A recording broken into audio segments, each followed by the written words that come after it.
Boa noite, Cuca. Vamos iniciar agora a coletiva de imprensa.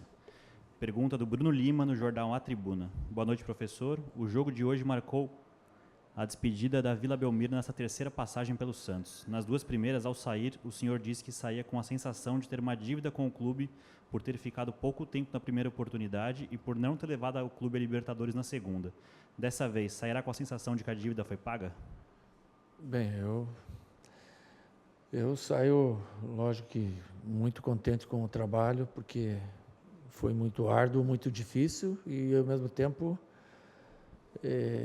muito compensatório, porque as coisas foram todas feitas com prazer, né? Como eu falei no dia da apresentação, que eu sentia que era um lugar para aparecer o trabalho, e apareceu, principalmente aos jogadores, né, que me entenderam e aceitaram os propósitos, foram ponta firmes em todos os sentidos, né? Nós formamos mesmo uma família, que no futebol não é fácil você fazer, onde brotaram muitos filhos, né, meninos, e ao natural foram amadurecendo dentro das competições, nos levando até a final da Libertadores, onde num lance perdemos, como poderíamos ter ganho, e muito próximo de atingir o objetivo, que é ficar na Libertadores desse ano, né? Na pré-Libertadores, e buscar fazer uma campanha tão bela quanto a gente fez na Libertadores passada. Então, eu acho que o trabalho ele foi muito bem feito. Pergunta do Gustavo Soler, da Rádio Bandeirantes. Cuca, boa noite. Nessa sua terceira passagem pelo Peixe, qual o legado que você acredita ter deixado para o clube e atletas e o que você leva de aprendizado para a sequência de carreira e vida? O legado, eu acho que fica principalmente o ambiente que nós formamos. Não é fácil formar um ambiente dentro de um contexto como nós tínhamos. Graças a Deus está se equalizando tudo. E esse pessoal abraçou o Santos com amor mesmo, né? Quando a gente vê um time ganhar jogos importantes e a felicidade que eles tinham dentro do vestiário e podiam escolher qualquer música para cantar e cantavam o hino do clube, isso é contagiante, né? Então, eu acho que esse é o maior legado que fica, não o que eu deixei, que eles deixam aí, o torcedor deve abraçar sempre esses meninos. E cada lugar que a gente passa é um aprendizado que se tem. Eu aprendi que a gente tem que valorizar tudo que tem, né? E é o mais importante do que valorizar o que você não tem. Então, nós não pudemos contratar e nós nunca falamos em contratar, trabalhamos com os meninos e essa valorização aí valeu a pena. Pergunta do Eduardo Afonso, da ESPN. Boa noite, Cuca. Você considera o trabalho desta passagem pelo Santos um dos melhores da sua carreira, mesmo não obtendo títulos, principalmente devido às dificuldades extra-campo do clube? Sim, e foi um trabalho prazeroso. Ele é muito cansativo em todo sentido, porque eu me cobro muito, né? Me cobro muito, eu perdoo todo mundo, mas eu não me perdoo, né? Eu sempre busco um motivo. Por que não fiz isso? Por que não fiz aquilo? Por que eu fui expulso? Por que não tirei esse, não pus aquele? Então, isso aí te dá um cansaço enorme, né? E eu sou assim, não adianta. Eu acho que foi um dos melhores da minha profissão, sem dúvida nenhuma, porque em momentos, né, nós conseguimos jogar grande futebol, né? Jogo com Boca, jogo com Grêmio aqui e lá, foram situações que a equipe jogou muita bola, né? E isso aí deixa a gente feliz. Pergunta do Bruno Gilfrida, do Globoesporte.com. Cuca, qual foi o momento mais especial dessa sua terceira passagem pelo Santos? Um só, um jogo, uma vitória, uma conversa? Eu não posso dizer que tenha sido um, porque foram diversos, sabe? Assim, se lançar meninos como o Ângelo entrar no Maracanã com 16 anos... Sabe, isso é um momento histórico. E esse menino vai ser um baita jogador, pode escrever aí. Hoje ele tem 16 anos. Quem é pai e tem uma criança de 16 anos, um adolescente, sabe o que eu estou falando. Esse menino com 18, 19, 20 anos vai ser um fenômeno. E como ele, eu cito tantos outros, né? Balheiro, o Sandro, o Ivonei, o Marcos Leonardo, o Caio Jorge. E vou esquecer o nome de alguns, sem dúvida, mas... são jogadores que foram, acho que, o mais marcante para mim, mais até do que os próprios jogos que a gente venceu. Pergunta do Lucas Mussetti, da Gazeta Esportiva, justamente sobre o Ângelo. Você deu mais minutos ao Ângelo nesse último jogo pelo Santos. Ele é quem você mais deposita esperança para o futuro do Peixe?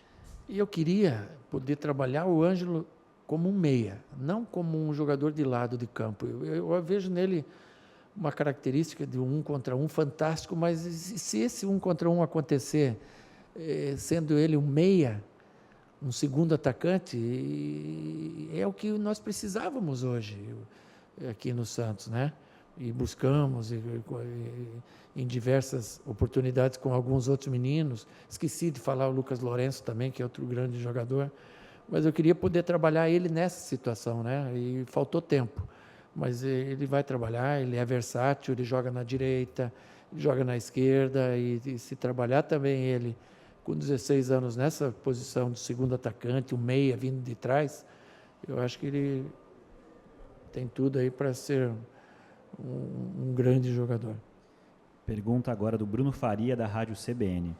O Santos está muito perto de garantir a classificação à Libertadores da América. Diante de tantas dificuldades, é possível dizer que levar o time à disputa do torneio continental é um prêmio em meio a uma temporada típica? Sim, claro que é um prêmio, porque a Covid ela pegou todo mundo, mas aqui pegou todo mundo mesmo. Eu acho que 2 ou 3 jogadores que não pegaram a Covid. E nós, muitas das vezes, tiramos o time principal para preservar para a Libertadores. Certamente, a probabilidade de ter conseguido mais 3, 4 ou 5 pontos era grande. Então, vamos pôr mais 4, 5 pontos aí, você aonde terminaria? No G4, 5. Então, eu acho que é uma conquista, sim. Pergunta do Thiago Fagnani, da Band. Cuca, você enxerga o Santos brigando mais uma vez pelo título da Libertadores em 2021? É difícil cravar isso, porque eu sou muito realista, sabe? E essa pergunta ela é difícil, porque perdeu o Lucas Veríssimo, perdeu o Pituca, perdeu o Raniel, perdeu o Jobson, perdeu o Sanches. Tem mais um. Estou esquecendo. São jogadores importantíssimos e você está fazendo os meninos, mas você às vezes não faz o menino na hora que você quer.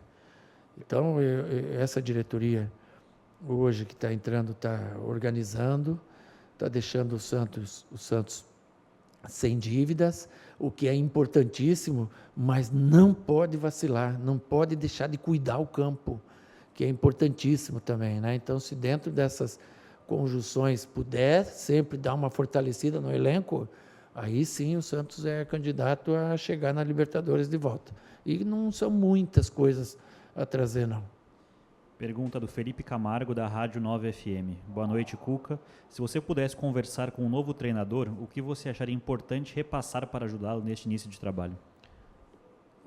Eu já passei para os jogadores sobre o novo treinador, a ajuda que eles têm que dar, os mais experientes, os mais jovens, e como recebê-lo, que ele vai ter dificuldade no começo, ele vai chegar essa semana e já tem jogo domingo com o Santo André, daí na quarta tem a Ferroviária, aí no outro sábado tem o São Paulo, quinta-feira tem o Bahia, que também é um jogo que importa muito para o campeonato. Então o pessoal vai ter que aceitar mais o treinador do que tudo. E isso já foi conversado com o grupo, com os auxiliares, o Bebeto, o Marcelo Fernandes, o Jean, todo o departamento médico já foi falado para que eles recebam o Roland, que ele vem com pouca gente, com ele mais 2 auxiliares só, então ele vai precisar muito dessa turma aí, principalmente para o começo do trabalho.